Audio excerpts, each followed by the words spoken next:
Well, greetings, everyone. Hello. And my name is Kathy Adams, and I am the Southern Regional Director of the National Federation of Democratic Women. But I'm also a member of my home chapter, the South Metro Democratic Women's Council. And we are hosting a series of interviews with all of the candidates in the South Metro area that are running for office this year. We're sitting down and chatting with each of those candidates just to hear a little bit about their views, their values, and their visions. We want to make sure that the constituents are informed when they go to the polls and make an informed decision about who they want to serve as their next leaders. So the South Metro Democratic Women's Council has invited our current councilwoman, Carmalitha Gumbs, to sit and chat with us this evening. And she is the current councilwoman of District 2 in the City of South Fulton. She's running for re-election. And again, we just want to have an informal conversation, a little bit about, again, your visions, values, and views.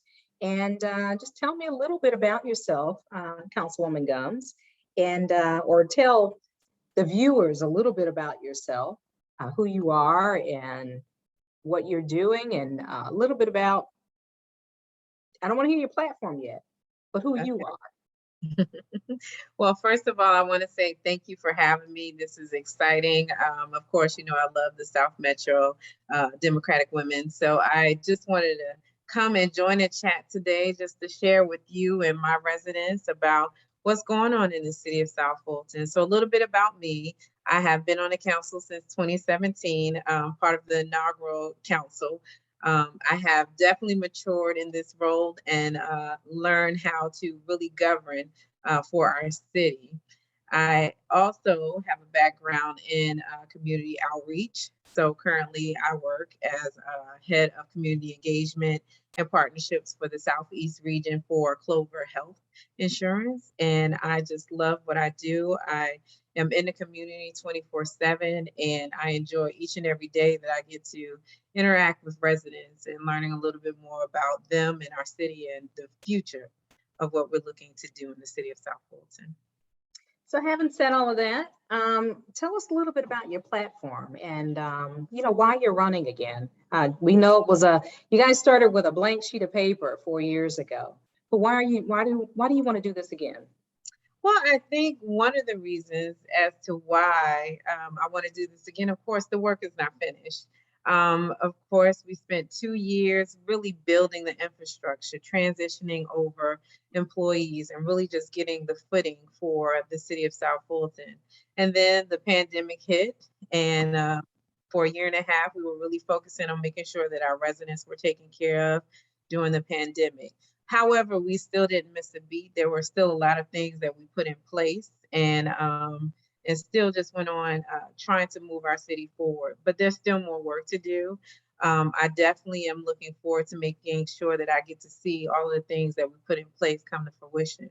So some of the things that I am working on for my next 4 years in office is really just bringing more civility to the council, being able to really work together collaboratively with the council and with the residents in the City of South Fulton, so we can really see the things that we have all desired and are destined for. Also to just really making sure that we're driving strategic economic development in our community, making sure that we're really focusing on smart growth. And then also to this term, I want to really focus on technology. Of course, in my first term, I was able to author the smart city legislation, but now it's more about really focusing and pushing the technology piece in a lot of our programs and infrastructures of what we're trying to do with the city. Really pushing broadband. Broadband is a hot issue among a lot of residents. We're a very wooded area. Since the pandemic, a lot of us are now working from home. So we really need to make sure that we strengthen our broadband capabilities. And again, just making sure that we're prepared to see a city that's going to be thriving. It's going to be a place where people want to live, work, and play. So that's important to me as well. And then also to making sure that we have integrity, that we have leadership that's strong and able to help us move the needle forward. So that's what I'm running on. I mean, and that was a lot. That was a lot. So But let me back this up a little bit and let me ask you, what makes you qualified for this role? Well, I think what makes me qualified, again, as I shared, I have the experience, I Mhm. have the leadership capability, and I'm able to really work together with others. I think that's one of my strong points is that I'm able to be collaborative, not only with, council, but also with the residents. If they have issues or concerns that they want to see or things that they want to have happen in our city, I usually sit down and work with them to, craft and draft legislation that makes sense to, really address the needs that they're concerned about. So that is what makes me the right person. Again, knowing that I have the experience. I've been doing this for the past 4 years. So there are a lot of things that I'm able to, just really know from being, not just a private citizen, but being more interacting with the local government and understanding where everything plays, the rules, and just understanding the process of governing for the city of South Fulton. Okay, so I'm going to shift a little bit. I want to talk a little bit about economic development because it's a hot topic in South County, and not just economic development in the city, but economic development around the city. Share a little bit of your views on both of those terms, in the Well, city and around the city. Well, I definitely think City of South Fulton, as you know, many people may have heard me call that District 2 is the crown jewel of South Fulton. I think we're prime for really good development and quality development in our area. We're close to some major parkways, especially Camp Creek Parkway, which is also a major corridor. And then also too, we have a route that takes us through Douglasville. So there's a lot of economic development that's slated for the city of South Fulton. Of course, we're just really nestled very close to the airport. So we're excited about our future, the things that we have going on. Of course, we have the town center that's coming very soon at the Wolf Creek Amphitheater. We are in the process of transitioning fully over from the county, that amphitheater, and we are looking to have shops and nice dining, bike trails, uh, this town center, city hall, and office space, along with some mixed use development housing that's also will be there as well. That's slated for that area. We just last night had a town hall that pretty residents had a peek, a nice sneak peek of what was going to be slated for that area, and they got to weigh in of what they wanted to see. So I think we're in a public engagement process, which has been pretty successful. Also, too, we do have an Avalon-like development that's coming to the area. I don't know if many people are familiar with that, but we do have that's slated for our district. So we have some great things that are happening. We do need to be very mindful of our borders, and that's why working collaboratively with our neighboring cities is very important. One of the things that That's what I wanted to hear from you, because I said around our city. I'm talking about our neighbors on, all sides of us. We've got Union City and East Point that are doing some things that, they're boxing us in. And I just yeah. want to hear, what are you going to do to help kind of mitigate some of that or slow it down, or, what's your strategy? So one of the things too is being able to work collaboratively with a lot of the elected officials. We've had incidents, especially in District 2, where their economic development or strategic plan doesn't necessarily align with what the vision of South Fulton, the city of South Fulton, is. So we've had discussions, and there have been some developments that have not been the best, that the city of South Fulton, the residents, have been able to weigh in. And we have been successful in stopping some of those developments in our neighboring city. But I think it's about communication. I think it's about being able to be open to some honest feedback.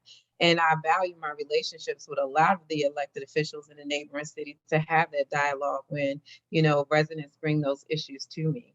One of the things too is that we have to be very mindful that their economic development may not match ours. So some things we are not able to control. So when we talk about, the warehouses that the city of South Fulton have runaway warehouses, which is not true at all. One of the things is that we do have to be mindful of is that we've only adopted, since we've been in the city or created the city, is 5 warehouses. And that is because they were inherited in Fulton County and they're all in industrial zones. So we know that, warehouses is not what residents want, especially close to their backyards.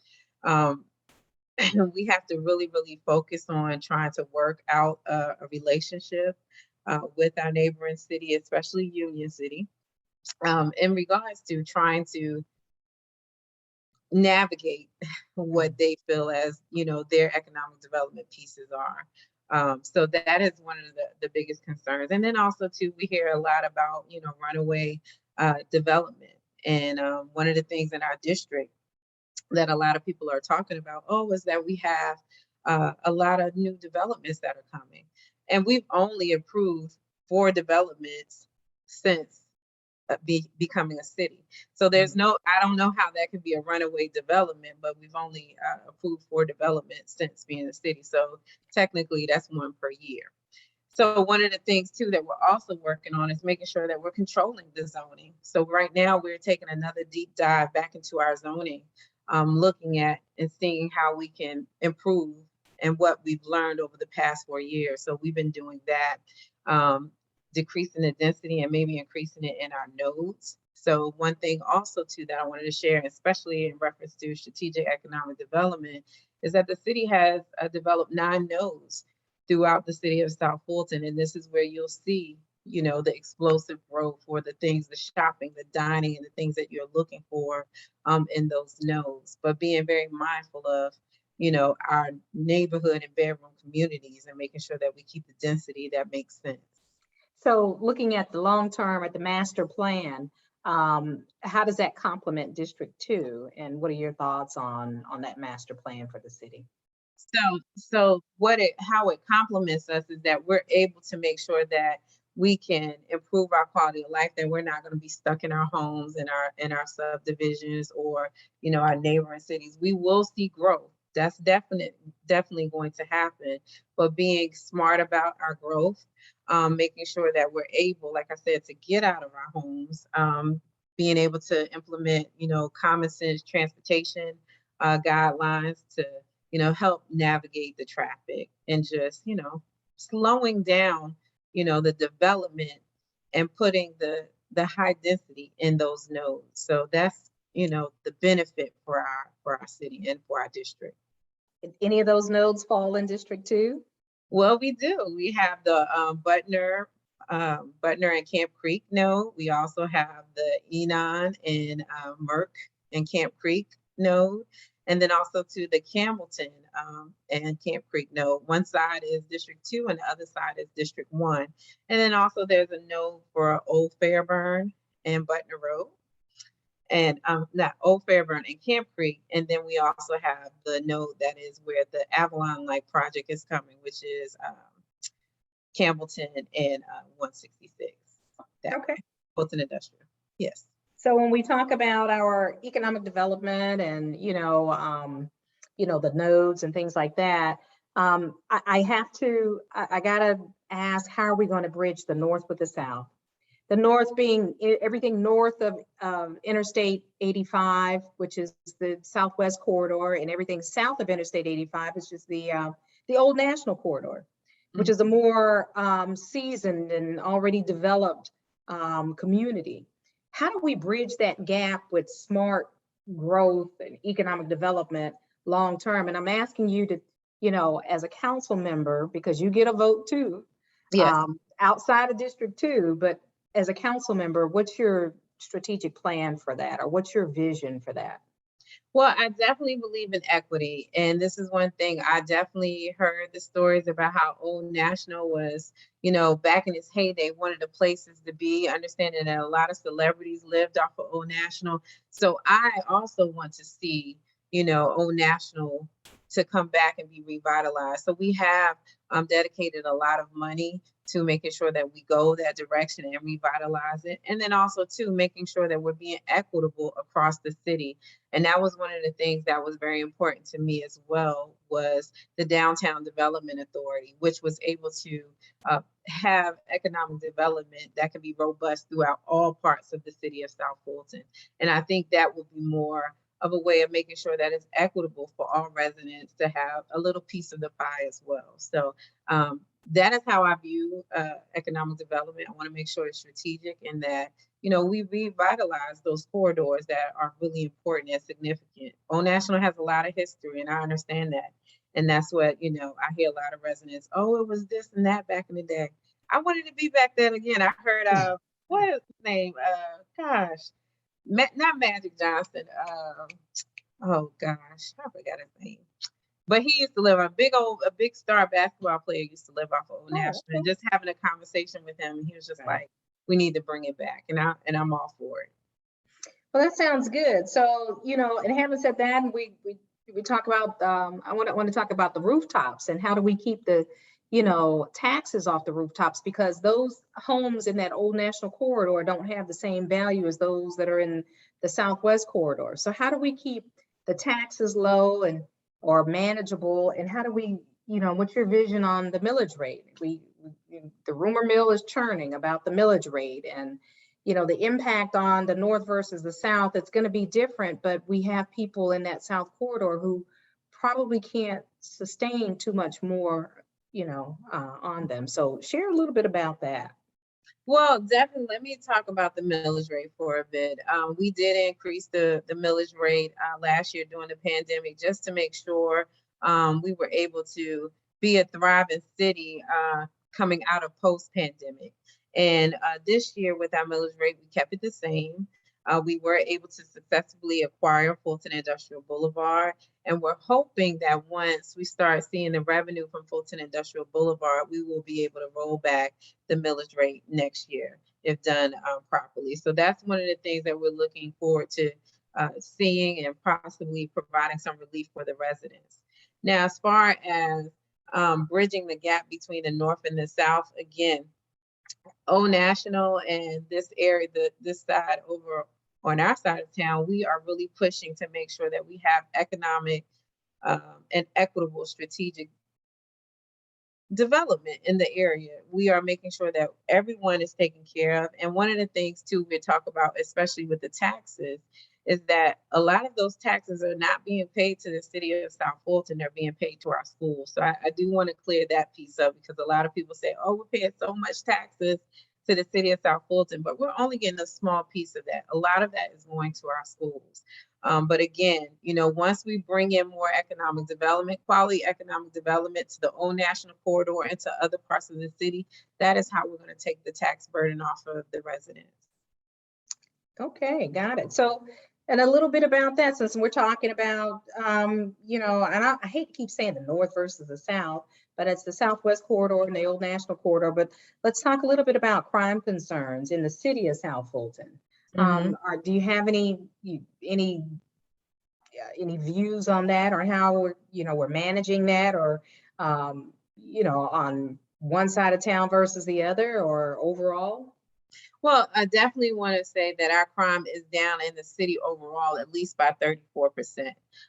One of the things that a lot of people are often saying, oh, the city of South Fulton is, you know, a violent city, and that is definitely far from the truth. Now, we do have incidents, but our police chief has been excellent in making sure that we bring the crime down and that we are not going to tolerate, you know, bad behavior in the city of South Fulton.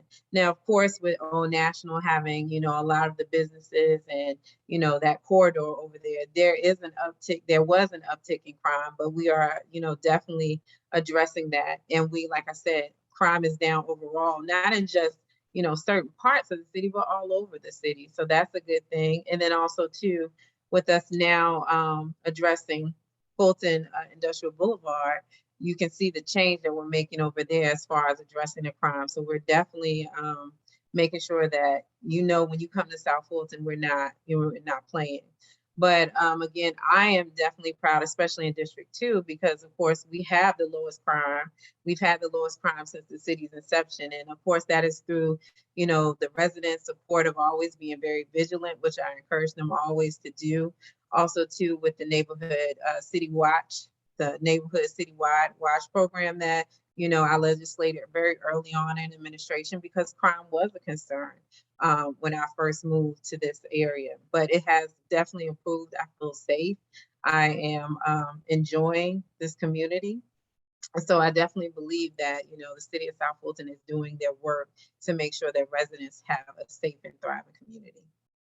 So what can the constituents of District 2 look forward to from you? Well, they can continue to look forward to progressive legislation. They can continue to look for improvement on their quality of life. They can continue to look forward to me being transparent with them. One of the things that residents often say is that, well, I know if I go to Carmalitha, I will get the truth. I am one of those ones. I will tell you the truth. If I can't do it, I can't do it. I will try my best to do it, but if I can't do it, I can't do it. And you'll probably just get, you know, this is what happens. So that's very important to me, making sure that residents have an overall comfort with, you know, their elected official, letting them know I'm accessible and I will respond. I'm not one of these people that's untouchable. I'm a private resident. I'm your neighbor. I'll see you in the grocery store. I speak. So just being able to know that local government can really touch you as a person and you don't have to be afraid. So that is what you'll get from me. Again, constant communication. If there's a problem, we can work together to solve it. And just, that's who I am. That's who I've always been. And just developing programs that will better our community. One of the things that I continue to focus on is making sure that we implement the gun buyback program. Working with our police department so we can get illegal guns off the streets. Also, too, making sure that we have the tiny library program, which is making sure that we really focus on our South Fulton children reading and having exposure to reading. So those are some of the programs that I really try to push. Also working very well with our schools. So it's more to being an elected official than just being a policymaker, but also being somebody that's entrenched in the community and making sure that we are listening to voices and the concerns of residents. So it sounds like you're investing in the future by implementing some youth programs there. Absolutely, absolutely. I wish I could invest in more, but I got to find some additional time to do that. But I am very, very big on our youth and our seniors because they are very important to our community. So, you know, how can people get in contact with you? We've heard a little bit about your views, your visions, your values, your platform, and you know, some of your thoughts about long-term for the city, long-term development, those types of things. But how can they get in contact with you, the candidate? And you know, your website, if they want to volunteer, how can they volunteer? How can they make a contribution? And maybe somebody's got a burning question and they just want to ask you a question. How can they reach you? Well, definitely they can reach me at on Facebook and social media. It is elect Carmalitha Gumbs on Facebook. Also, it is reelect Carmalitha Gumbs on Instagram. I know I have some young followers out there that love Instagram, so they can inbox me on Instagram. And also, too, you can find me, or you can go to my website, reelectcarmalithagumbs.com. You can find a lot about what I've worked on, legislation that has been important to me, and why I'm running to maintain this seat for another 4 years. So that is how you can find me. Also, you can email me at electcarmalithagumbs@gmail.com. Councilwoman Gumbs, thank you so much for taking time out of your busy schedule this evening to interview with us. We're going to share this video with our voters in the city of South Fulton and allow them to just hear again your visions, views, and your values and how you plan to, you know, take the city forward. So again, thank you for everything. We appreciate your time and wish you the absolute best with your campaign. Well, thank you very much. I just want to make sure residents are encouraged that they need to vote on November the 2nd, but I do encourage early voting that will begin on October the 12th. So again, thank you so much for having me and I appreciate your time. All right. Thank you and good evening. Good evening.